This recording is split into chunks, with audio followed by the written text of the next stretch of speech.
Tere, minu nimi on Ekaterina Muravjova. Mina olen Narva-Jõesuu Koduloomuuseumi töötaja.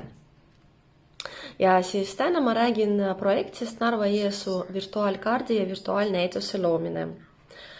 Projekt oli teostatud juunist kuni detsembrini 2020 Vaevarasinimägede sihtasutus koostöös Narva-Jõesuu noortekeskusega. Projekti eesmärgiks oli tutvustada Narva-Jõesuu noortele Narva-Jõesuu linna ajalugu ja kultuuri ajalugu ning luua nende abiga virtuaalnäituse ja virtuaalkaart. Projekt oli jagatud 3 osaks. Suvel esimese osana me korraldasime pildistamise meistriklassi Narva-Jõesuu noortekeskuses. Kõik oli kutsutud, kõik noored vanusest 6 kuni 26 aastani, kõik saaksid osaleda ja siis meistriklassil nad õppisid, kuidas teha ilusaid plastikapilte, kuidas valida õiget rakurssi. Peale seda me kõik läksime jalutama mööda Narva-Jõesuu linna ja pildistasime ilusaid kohti ja ajaloolisi kohti, mis pärast saaksime kasutada ka meie näituse loomises. Teise projekti osana oli Narva-Jõesuu Koduloomuuseumi külastamist. Samuti kõik soovijad võiksid minna muuseumi, kus nad vaatasid, mis huvitavat oli Narva-Jõesuu kurordi ajaloos. Kõik koos me valisime neid pilte, mis kasutasime hiljem ka näituse valmistamisel. Ühest projekti eesmärgis oli ka tekste koostamine.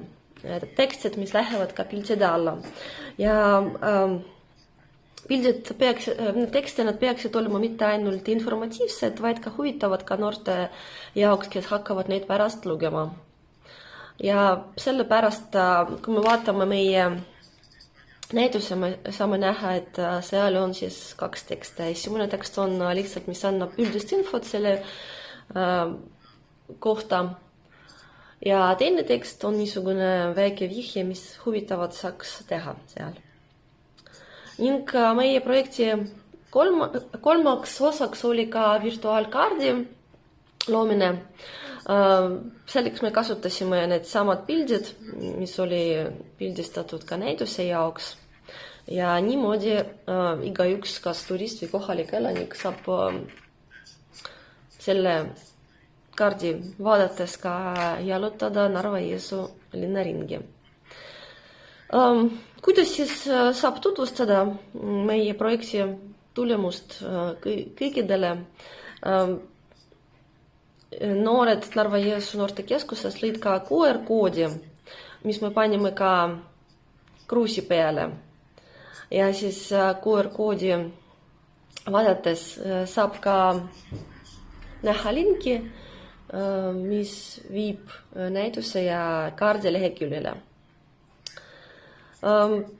Projektis oli ka Narva-Jõesuu ja Sinimäe koolide külastamist, aga seoses sellega, et kõik Narva ja Narva-Jõesuu koolid, see külastamine oli keelatud, me tegime ka väikest videot lihtsalt selle meie projekti kohta, mis saatsime laiali. Ja niimoodi tutvustasime. Samuti see video oli paigaldatud ka YouTube'is, ka Facebooki gruppides, mis ka vaadati hästi palju inimest. Näiteks YouTube'is 50 inimest ja siis Sinimägede muuseumi leheküljel oli vaadatud ka näituse lehekülje külastas 430 inimest ning kaardi lehekülje külastas 116 inimest. Ning kokku ma võin öelda, et kahjuks me ei saanud kaasata hästi palju noort, mis me planeerisime enne, et planeerisime 15 inimest, aga ikka me jõudsime oma eesmärkideni, et meie leheküljel on olemas ka näitus ja kaart, et need noored, kes soovisid osaleda, nemad said ka uurida ja tutvustada Narva-Jõesuu ajalooga. Ehk siis kokku meie projektis osalesid otseselt siis 9 inimest ning peale seda meistriklassi külastasid 15 inimest ning ka muuseumid ka 5 inimest.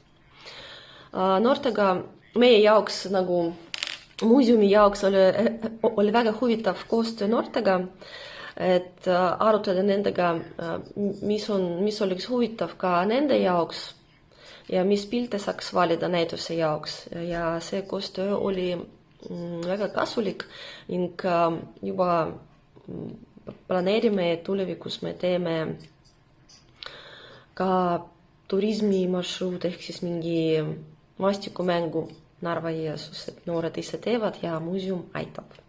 See oli väga tore kogemus ja oleme väga tänulikud ka Eesti Raamatukogu hoidjate ühingule ja Kultuuriministeeriumi, et nad said meid toetada.